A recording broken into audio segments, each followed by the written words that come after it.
This is With Interest, a business, finance and accounting news podcast brought to you by CPA Australia.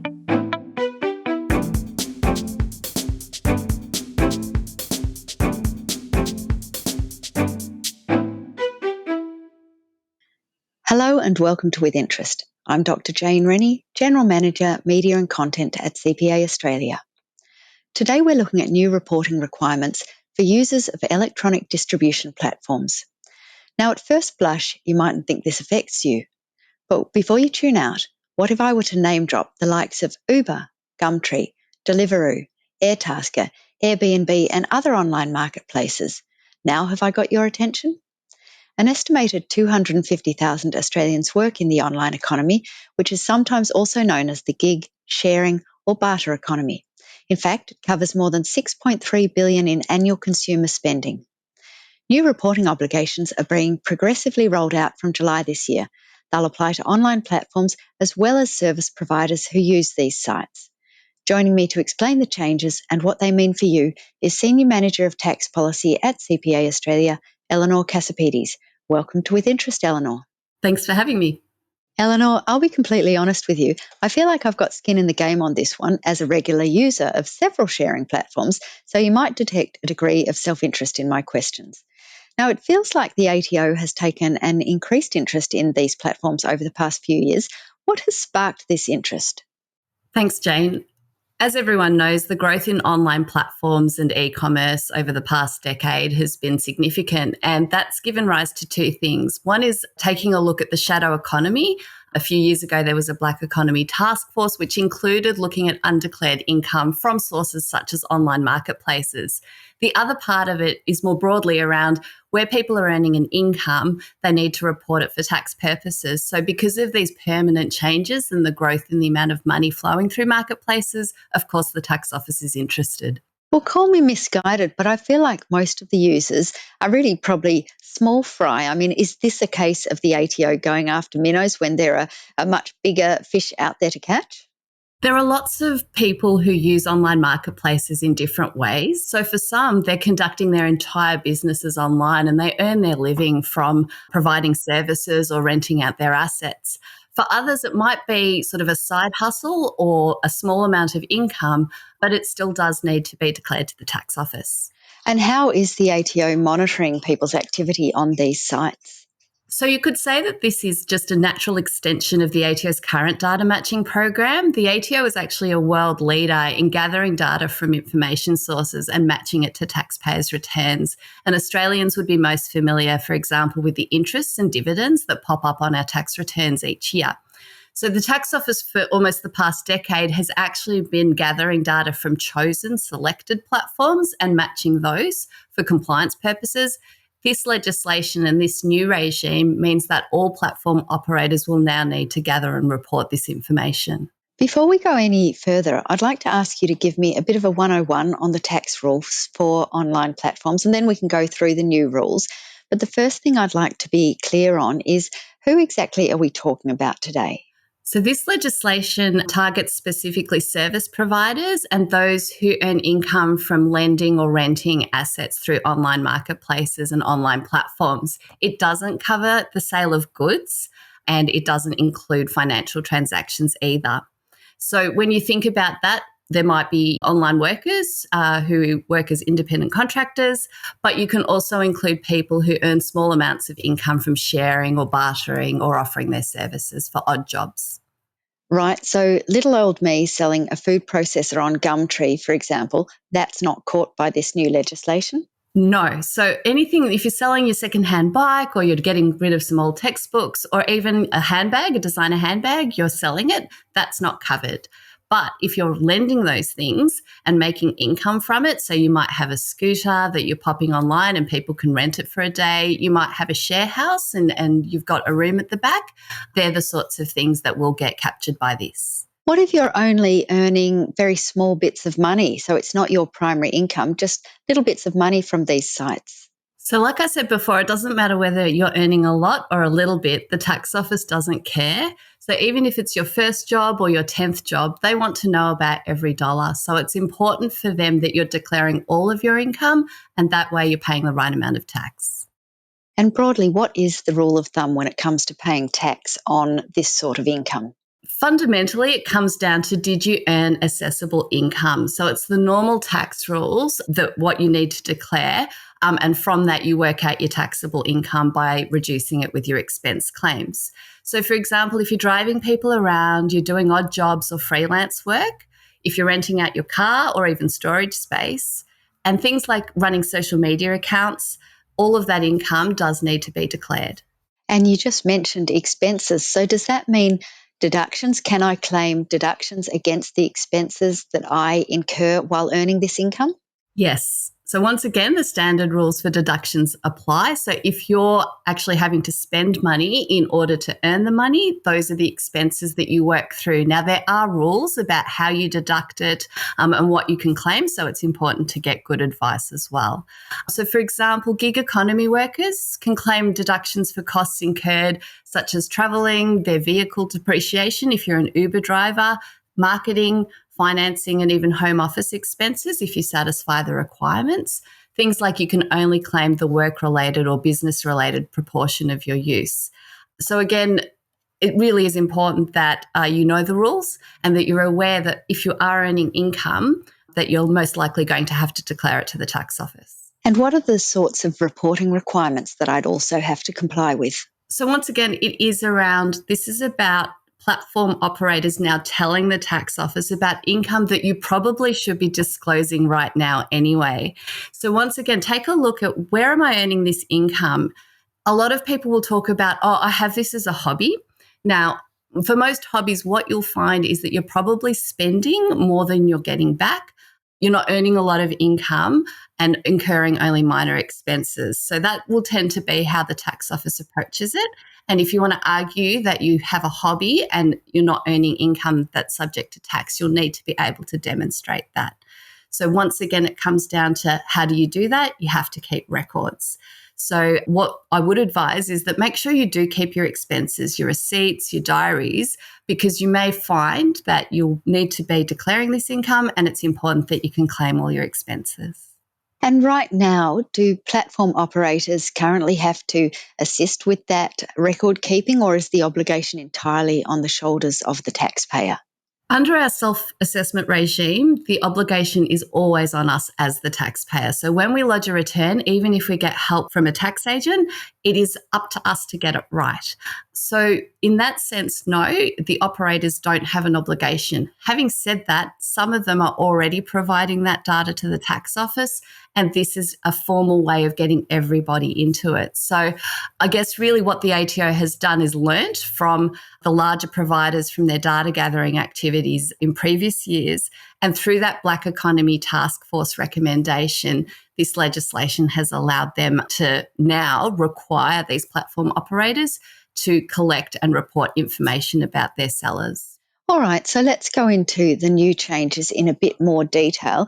Broadly, what are the new reporting requirements? If you're an electronic distribution platform, so an EDP, and we'll just call them online service providers, you really have to gather sufficient information about the identity of the person who's selling through your system, follow the amount of money that they are earning, and then reporting that through to the tax office, currently on a 6-monthly basis.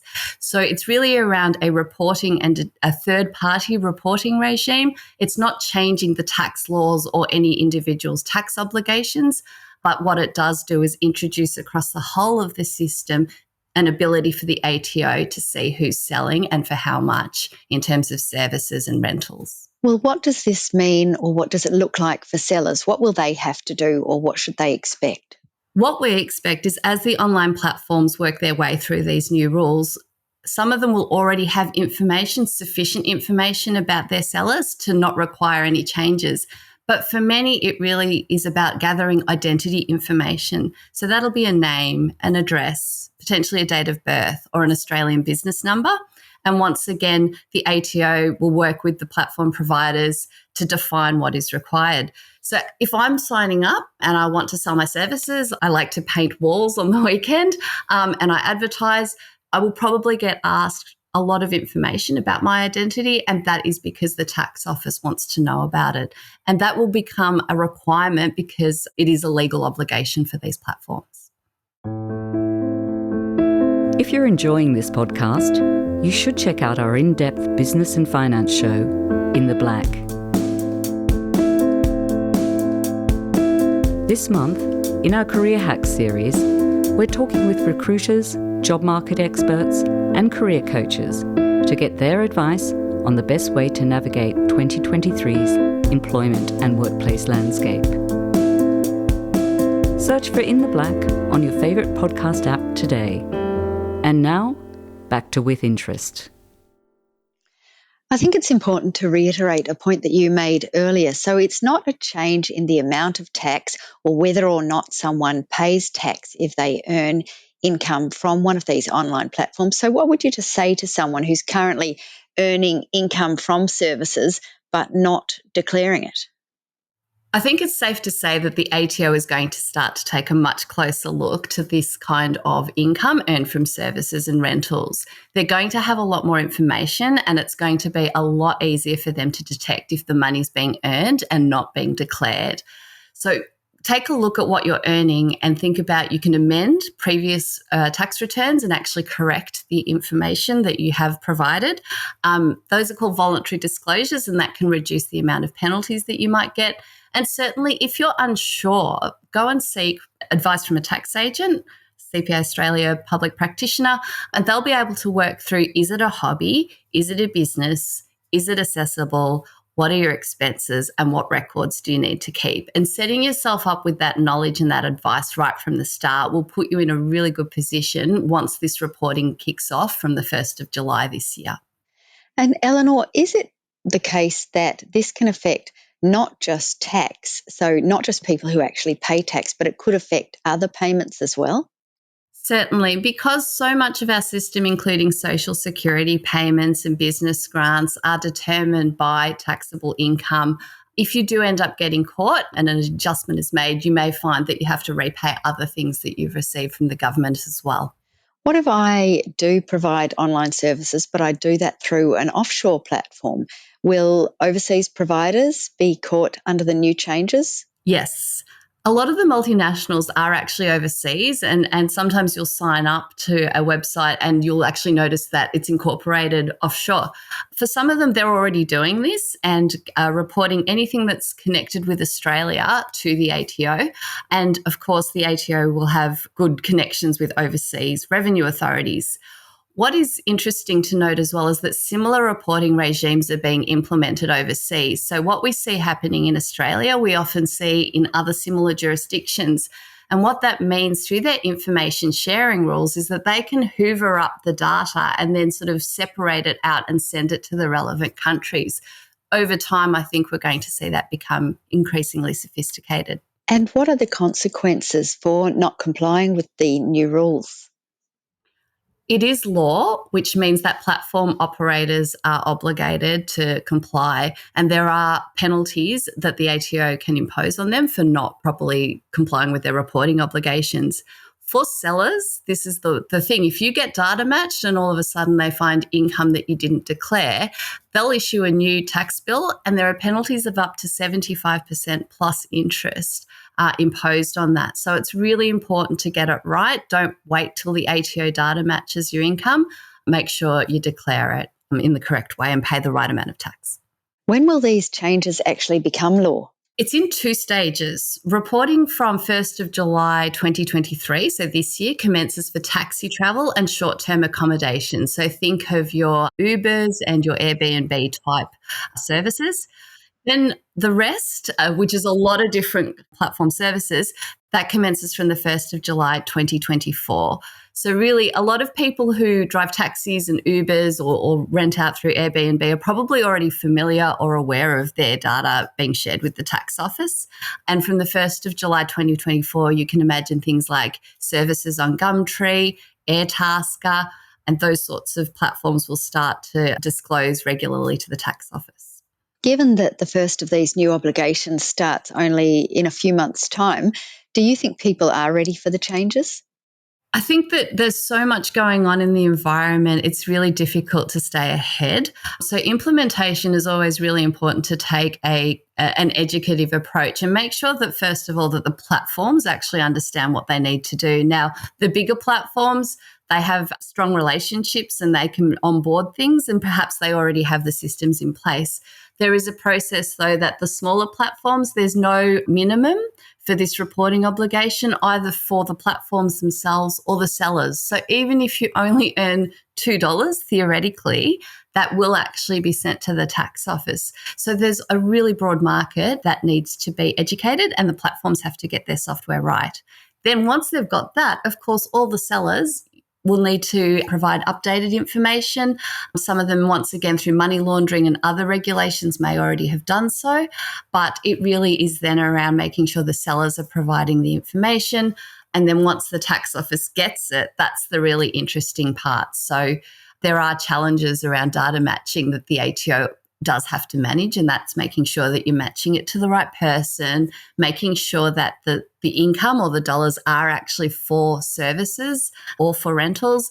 And then often the tax law is complex. So there are other things like GST or withholding obligations that may arise. So it's not just a matter of saying, here's $10 that you didn't declare that we found. It's actually making sure that that $10 was actually required to be reported. Were there any expenses that need to be claimed against it?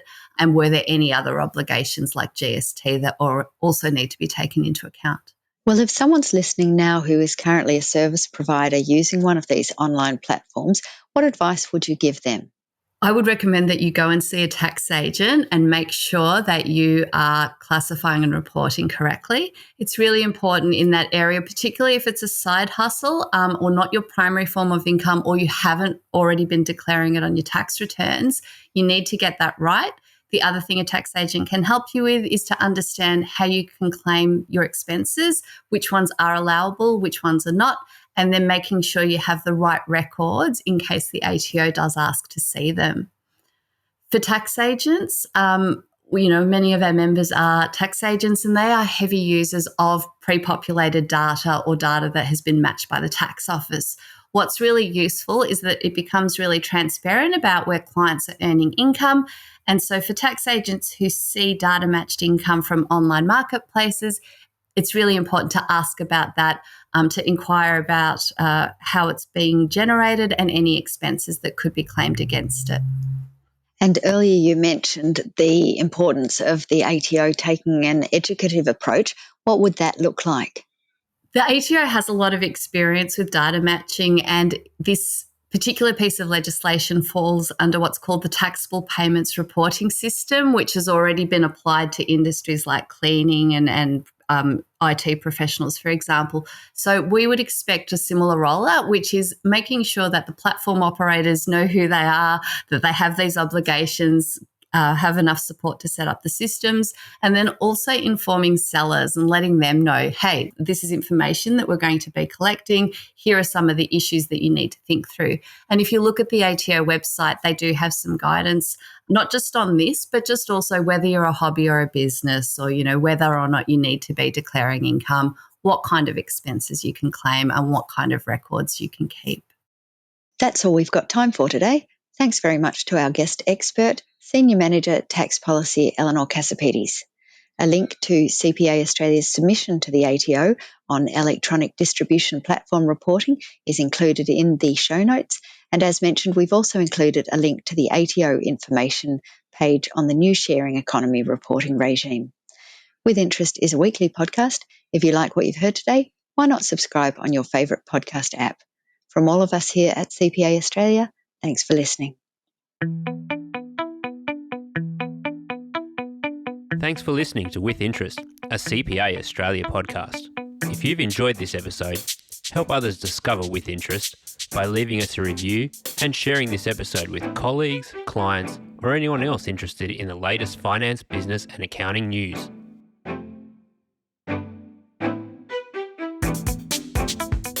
To find out more about our other podcasts and CPA Australia, check the show notes for this episode.